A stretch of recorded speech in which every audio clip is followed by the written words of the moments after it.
Que o Brasil, há muito tempo atrás, foi uma colônia de Portugal, todo mundo já sabe.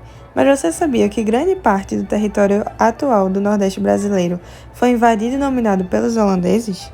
E quem é esse tal de Nassau, que dá nome à rua, ponte, praça e até faculdade em Pernambuco? É sobre isso que nós vamos estudar hoje em mais um Que História é Essa?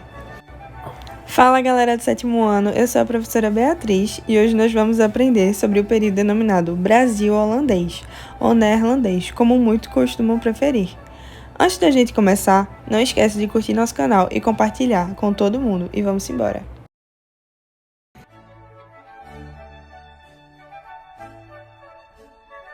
Entre os séculos XVI e XIX, o território brasileiro estava sob o domínio do Império Português.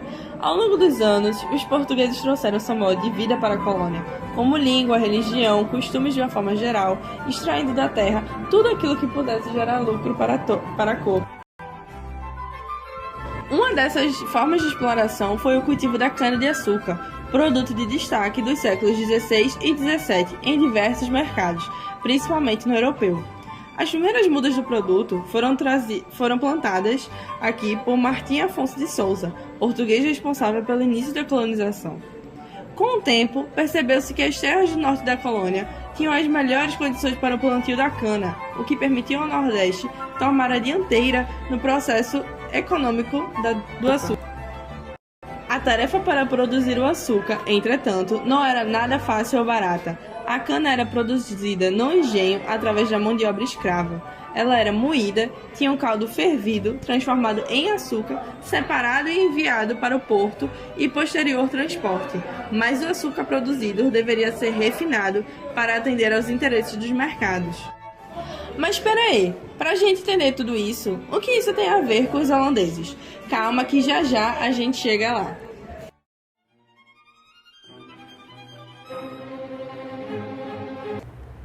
Então, como a construção do engenho e o refino do açúcar era algo muito custoso para Portugal, a coroa permitiu o investimento de outras nações no processo, e é aí que entram os holandeses, que investiram na construção dos engenhos, além de realizar o transporte e refino do produto, que era algo muito lucrativo. Mas tudo que é bom dura pouco. Em Portugal, problemas sucessórios fazem com que a coroa caísse no colo de Filipe II, rei espanhol, no movimento conhecido como União Ibérica, que durou de 1580 até 1640. Agora, os territórios portugueses estavam sob o domínio da coroa espanhola. Só que a Espanha tinha muitos inimigos, e adivinha quem era um deles? Isso mesmo, a Holanda. O território dominado pela Casa dos Habsburgo e passava por uma luta muito intensa pela sua independência. E aí eu já imagino que você sacou o que aconteceu. Por causa dessas brigas, a Espanha proíbe a participação holandesa na questão do açúcar. A Holanda, que não era besta, decide retomar seu espaço no mundo açucareiro americano à força, invadindo o nordeste da América Portuguesa.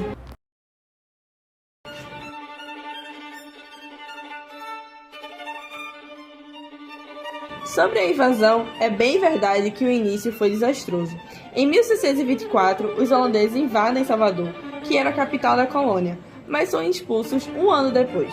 Após se organizar, eles decidem tentar uma nova invasão. Uma nova e poderosa esquadra com 67 navios e 7.000 homens, a maior já vista na colônia até então, sob o comando do almirante Hendrik Locking, investirá sobre agora Pernambuco, tudo sobre o comando da Companhia Holandesa das Índias Ocidentais. Em Pernambuco, o local de ataque foi a Vila de Olinda, que era um dos lugares mais ricos de toda a colônia, por abrigar diversos senhores de engenhos, a elite da época, na luta pelo domínio territorial. A vila então é incendiada e os holandeses partem para o Recife, porto comercial da época. A resistência contra os invasores foi liderada por Matias de Albuquerque, um militar que era neto do primeiro donatário da capitania de Pernambuco, Duarte Coelho. Também foram importantes neste momento Henrique Dias e Francisco Rabelo. A resistência contra os holandeses se organiza no Arraial do Bom Jesus, atual sítio da Trindade, no Recife. Embora no início os neerlandeses tenham ficado contidos nos fortes, pouco a pouco alguns senhores de engenho passam a aceitar o domínio neerlandês e a resistência se enfraquece, até a destruição do Arraial e completo controle pela Companhia das Índias Ocidentais. Ficou famosa aqui a figura de Domingos Fernandes Calabar, senhor de engenho, que teria se aliado aos neerlandeses e informado a localização do arraial, o que possibilitou o domínio dos flamengos.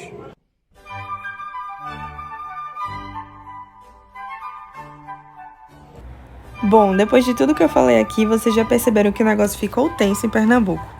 Vencida a resistência, a Companhia das Índias Ocidentais envia para cá o conde João Maurício de Nassau, responsável por reativar a máquina do açúcar e administrar os territórios recém-conquistados. Para a retomada das atividades açucareiras, Nassau concede cartas de crédito de empréstimos aos senhores de engenho, possibilitando a reconstrução deles, que haviam se prejudicado com a Guerra de Conquista, além de reabastecer a produção com a mão de obra. No âmbito religioso, Nassau concretizou certa liberdade religiosa, o que permitiu a muitos protestantes e judeus se mudarem para lá. Inclusive, foram os judeus chegados neste tempo que construíram a primeira sinagoga das Américas, localizada atualmente no Recife Antigo, na Rua do Bom Jesus. É, porém, na paisagem urbanística que Nassau vai se destacar. Como Olinda, capital da província, havia sido destruída, a administração neerlandesa seria feita a partir do Recife, que passou a ser chamada de Cidade Maurícia, e recebeu uma série de reformas e construções. Podemos destacar a construção de pontes para ligar as ilhas do Recife, fortes, dentre outros. A construção mais imponente do período foi o Palácio de Friburgo, residência oficial do conde. Era a estrutura mais monumental do Brasil. Continha um observatório astronômico, o primeiro do Hemisfério Sul, um farol e o primeiro jardim zoobotânico das Américas. No vídeo, uma maquete virtual do palácio e seu entorno, desenvolvido por especialistas a pedido do Instituto Itaú Cultural em São Paulo.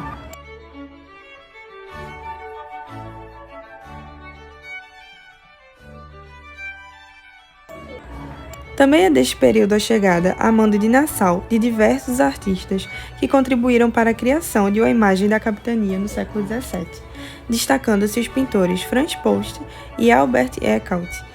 Descende de uma escola paisagista holandesa, Frans Post, segundo a qual as pinturas são ricas em detalhes e as imagens são retratadas desde uma perspectiva distante. Post deixou mais de 100 pinturas retratando a mata, a cidade e os engenhos. Já Albert Eekhout, além de artista, era botânico, daí sua predileção pela flora e fauna brasileiras, além de retratar pessoas.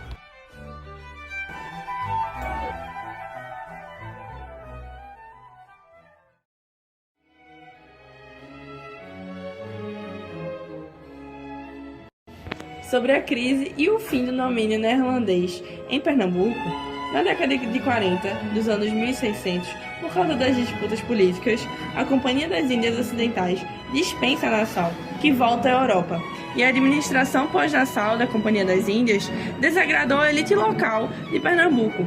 Os empréstimos e as cartas de crédito passaram a ser cobradas. E, se aproveitando o fim da União Ibérica e do apoio inglês e português na colônia, iniciaram a guerra pela expulsão dos neerlandeses. Também conhecida como Guerra da Luz Divina, integrou as forças lideradas pelos senhores de engenho André Vidal de Negreiros e João Fernandes Vieira, pelo afrodescendente Henrique Dias e pelo indígena Felipe Camarão, a expulsão dos holandeses do Brasil.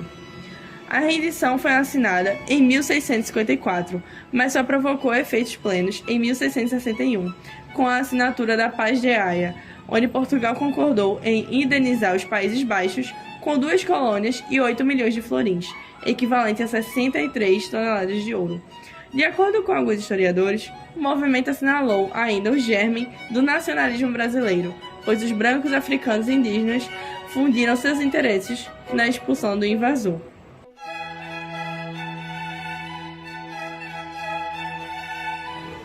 Sobre as consequências das invasões neerlandesas, o capital neerlandês passou a dominar todas as etapas da produção de açúcar, do plantio da cana-de-açúcar ao refino e distribuição. Com o controle do mercado fornecedor de escravos africanos, passou a investir na região das Antilhas. O açúcar produzido nessa região tinha um menor custo de produção, devido, entre outros, à isenção de impostos sobre a mão de obra e ao menor custo de transporte. Sem capitais para investir, com dificuldades para aquisição de mão de obra e sem dominar o processo de refino e distribuição, o açúcar português não conseguiu concorrer no mercado internacional. mergulhando a economia do Brasil e a de Portugal numa crise que atravessaria a segunda metade do século XVII, até a descoberta de ouro nas Minas Gerais. Recife foi ganhando cada vez mais preeminência no cenário colonial da capitania, até se transformar, anos depois, na capital da província e importante centro comercial, cultural e político do Nordeste e do Brasil. Bom, pessoal, essa foi a videoaula de hoje. Espero que vocês tenham gostado e que consigam compreender um pouco mais deste importante período da história do nosso país e do nosso estado. Até a próxima!